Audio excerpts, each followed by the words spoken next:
Po është një sjellje që nuk më pëlqen fare si është ajo qasje, nuk e respektojnë personazhin që është.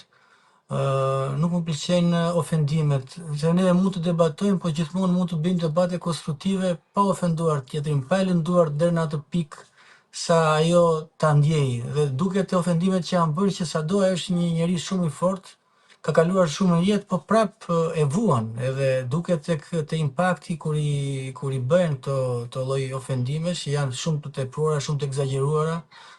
Dhe nuk i bëhen vetëm nga meshkut, po i bëhen edhe nga femrat, nuk e kanë fare atë solidaritetin që duhet të kemi me femrat.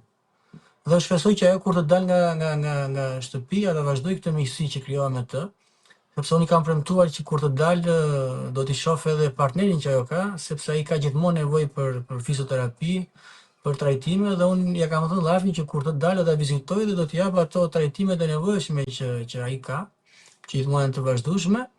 Dhe dua ta vazhdoj këtë miqësi që kisha aty duke e njohur, duke u shoqëruar, duke mësuar nga ato përgjigjet e thjeshta që t'jepte për ato situata ndërlikuara.